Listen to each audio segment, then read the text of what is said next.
Hey, and welcome to Unlearning Stress, the podcast where we break the rules and cycles that keep you overcommitted, overstretched, and just plain exhausted, and replace them with something better. No fluff, no guilt, just real talk, real solutions, and expert insights to help you shift the way you live.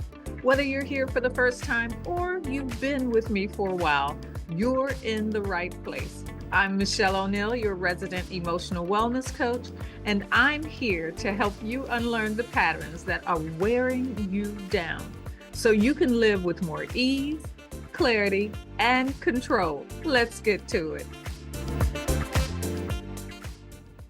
Look, I got this DM recently, and I asked someone how she was doing, and she said, exhausted, but maintaining. I'm exhausted, but I'm maintaining. And even though those were just words on a screen at the time, I could feel it. I didn't need to hear her voice. I could just feel it in my body when those words were said, just right through those words. And any woman who's ever been there and been to that point knows exactly how those words feel and what they mean. Exhausted, but maintaining, but managing. And I wrote her back and I said, that's not good. We need to talk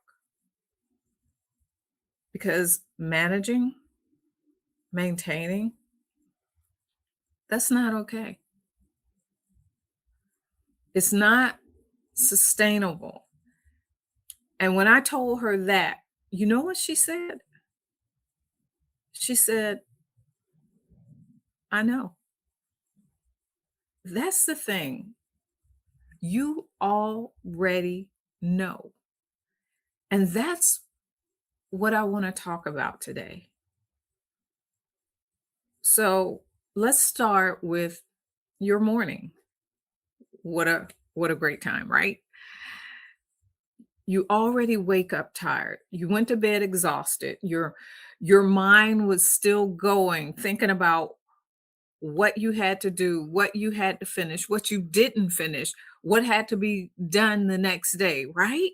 When are you going to do what you have to do, and how are you going to make it work with all the millions of things that you know that really needs to be done, or that even that you'd like to get them done. And so you're planning that in your head before you even close your eyes, that maybe somehow that you can get through this, you can make it all happen. So you fall asleep exhausted, trying to figure out how you're going to make this happen. But the moment you wake up, you're already at it. You're already picking up where you left off the night before. Even if you had your quiet time this morning, or you're trying to have your quiet time, your prayer, your meditation, your time with God, it's hard to focus because your mind wants to go to all those things that you need to get done, all those things that are sitting there in the back of your mind that are screaming to get to the forefront because there's so much already waiting for you, right? And so the other thing is, if you're caregiving right now, and I know that a lot of you are, your morning doesn't start with you, it starts with them. Is the medication set? Have they taken it? What are their appointments for the day? How much time do you need to get them ready for the day? And how fast do they move? And how fast can you move through all this? What's aggravating or agitating them, and without making them feel rushed? How can we do this? How can we do this without making them feel uncomfortable? All three loads for someone else before you've even gotten to your own.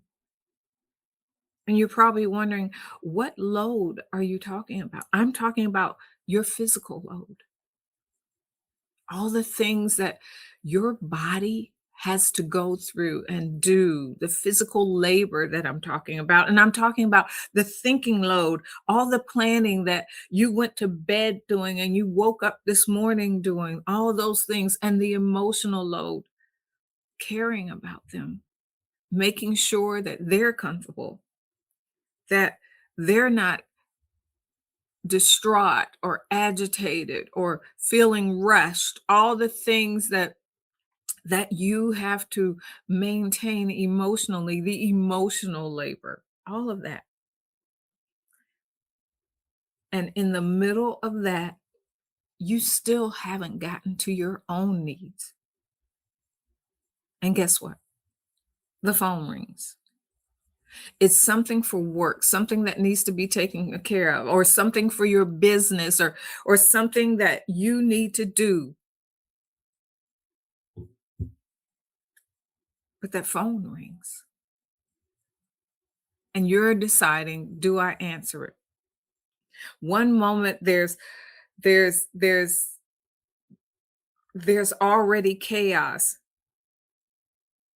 and you think, not one more thing pulling from me, not one more thing already pulling from me, when everything's pulling at me from multiple directions.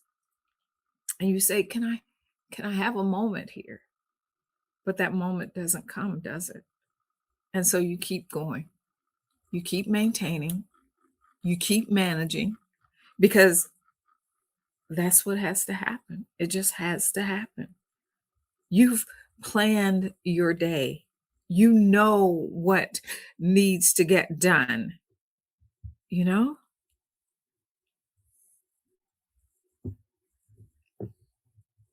And then something comes up, and I just needed to check to make sure that I could be heard. But then something comes up, something that should have taken 15 minutes takes 3 hours. And I realized I didn't have this on. And those 3 hours didn't come from nowhere. They came out of the time that you already had set aside. And a perfect example would be, and I love this, you have an issue with your computer, and it should only take you 15 minutes maybe to get it resolved, right? And that 15-minute turns into 3 hours. 3 hours of your time that you already had slotted and allotted for something else, something that really mattered, something that needed to get taken care of,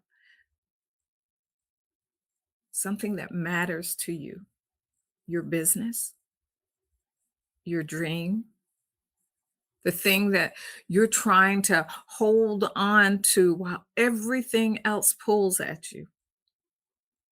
And at the end of the day, after all of that, the things that didn't get done don't just disappear.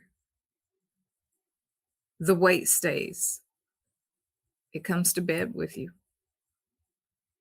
It's there when you wake up. That's why you went to bed tired and woke up tired. That's why today you're maintaining and you're managing, because that weight never left. Have you ever tried to move through something with weight pressing down on you?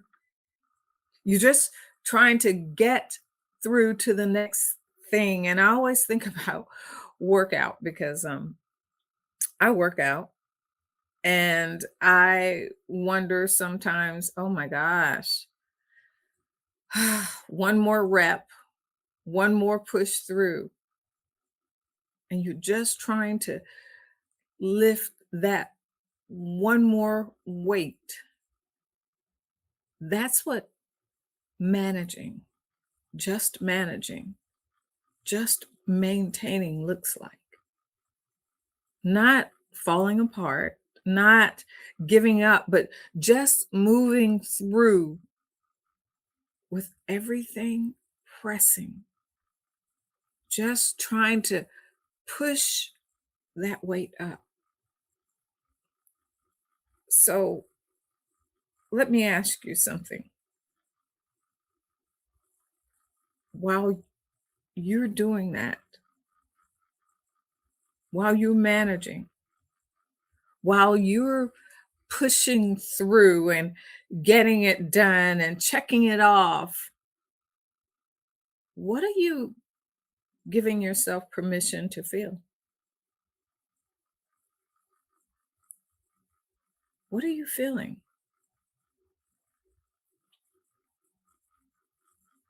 I'll tell you what I hear most of the time. Nothing. I'm feeling nothing. And it's not because you don't feel, but because you don't have time to feel. In fact, those are the exact words that I hear a lot of times. I don't have time to, girl, I don't have time to feel. I just got to do. I just have to do. I have to get it done. That's where my focus in is. I'm not worried about how I feel right now. I got to get it done. It doesn't matter how I feel right now because regardless of how I feel, it's got to be done. Simple as that. It's got to be done. And get this, that works in the moment, right then, right there. It works. You can function without feeling. You can push through. You can get it done. You can check all the little things off, right? But those feelings, they don't they don't disappear. They don't just whew, they're gone on you. It's just that right now you don't have time for them. But we're back to that analogy of a pressure cooker. They hide, they suppress, they stay hidden, but they're not gone, not at all. And sooner or later, something is going to make them come out, not relief. I'm not talking about relief. I'm talking about release. And there's a difference. Have you ever seen someone and you ask them, just something, "Hey, can you hand me that?" or or the phone's ringing, or "I got a question for you. I need your help right now." And they just go, "Wait, wait, wait. Just hold off a minute. Just hold off. Wait."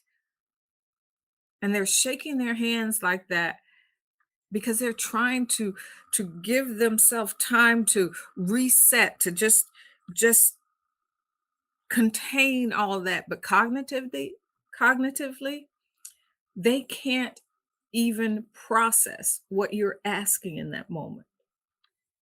That's that one thing too much. And there's so much coming at them at that moment that they're short circuiting that the idea of feeling in the middle of all that. Really? Are you serious? And so you hold it. You manage that too. You maintain. And when it comes out,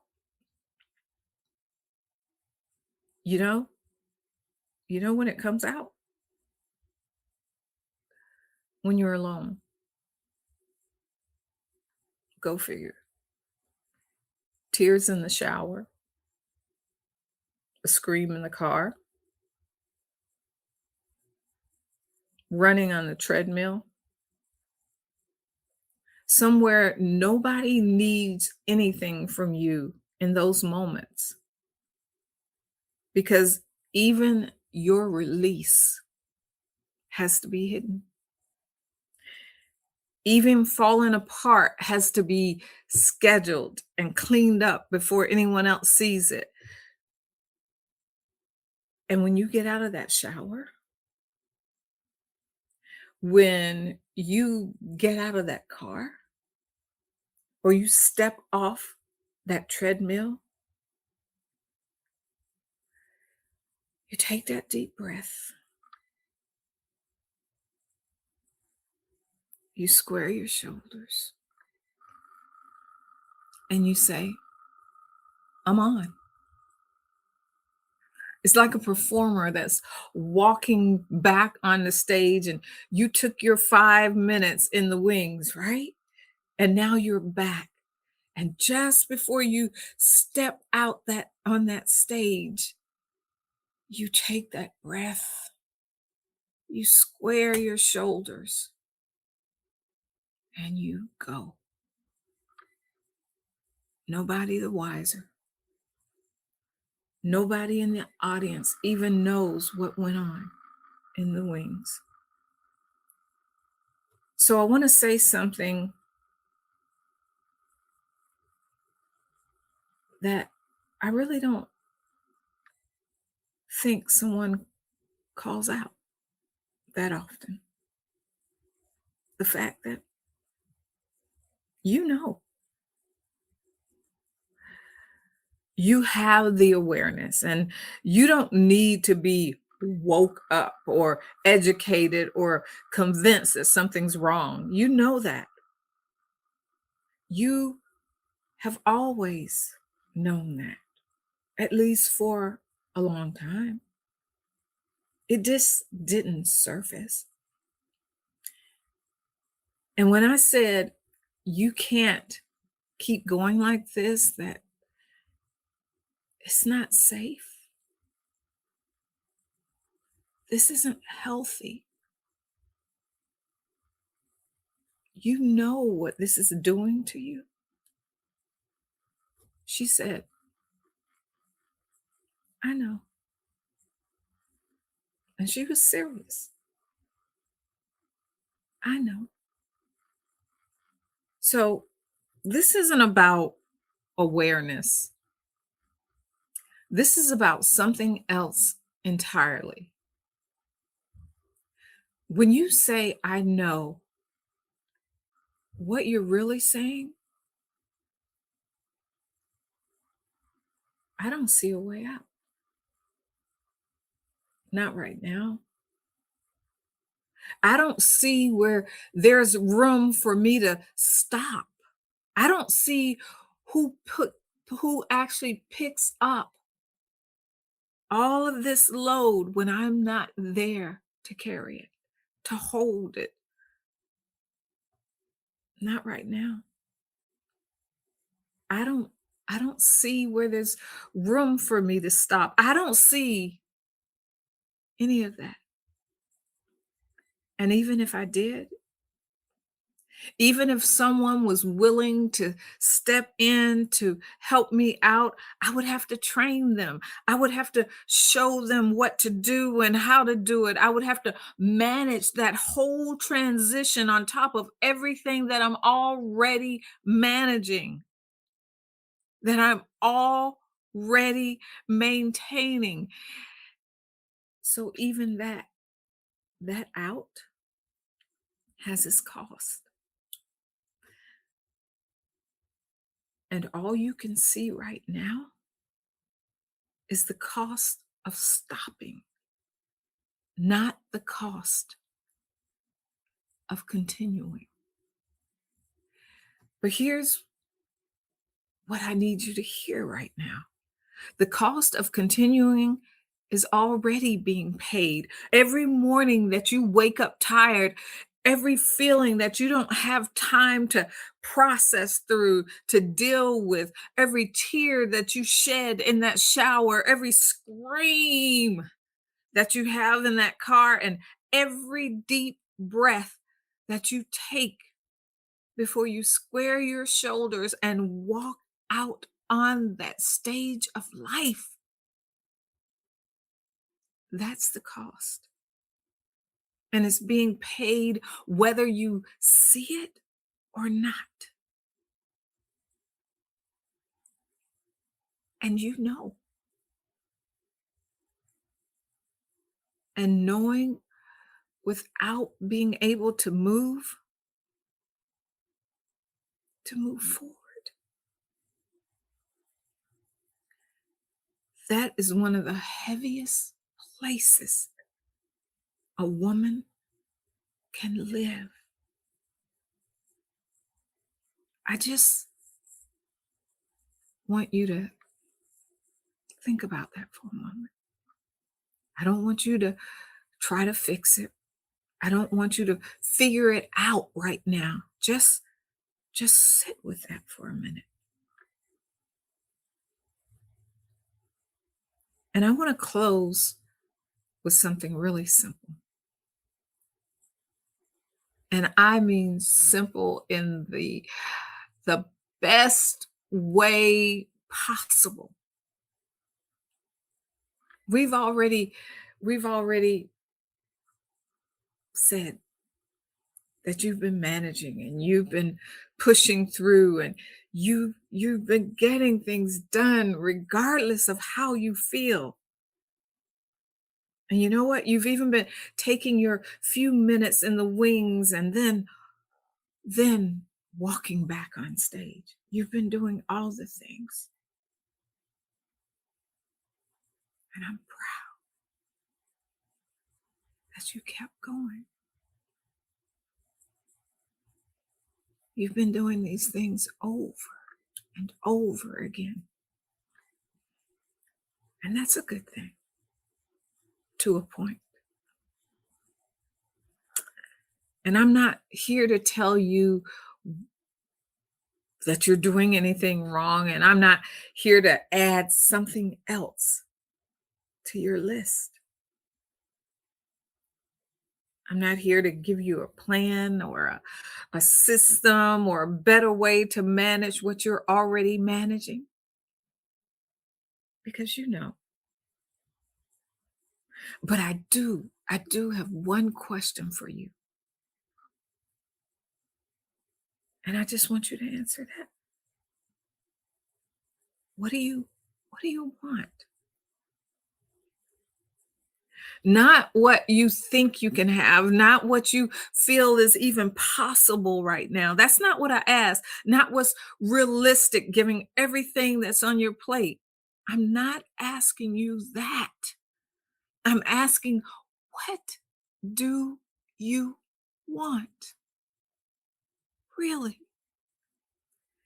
Because you've been so deep in what everybody else needs, what everybody else wants. What has to get done? What can't fall through? That nobody has stopped to ask you that question. Maybe not even you. Maybe right now you don't even have the answer. And that's where I want to start.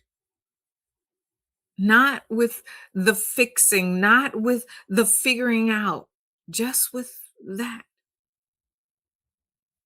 What do you want? And if you don't know that answer right now, that's okay.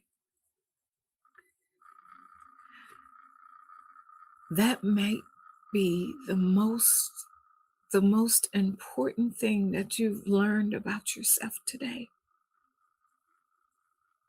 that you don't know. And I'm going to drop a link in the comments if you're ready to stop managing and start figuring out what you actually want. I want you to come talk to me. That's exactly what the undivided is built for. And I want to thank you. I forgot at the very beginning to say that I'm Mischelle O'Neill, but I want to thank you for sitting here with me today, for thinking with me today. And until next time, take care. And I look forward to seeing you in the undivided. But until next time,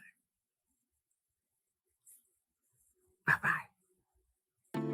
If this episode hits home, don't just push it aside. Lean into it. Subscribe so you don't miss what's next. And connect with me on YouTube, LinkedIn, and Substack, where we go even deeper.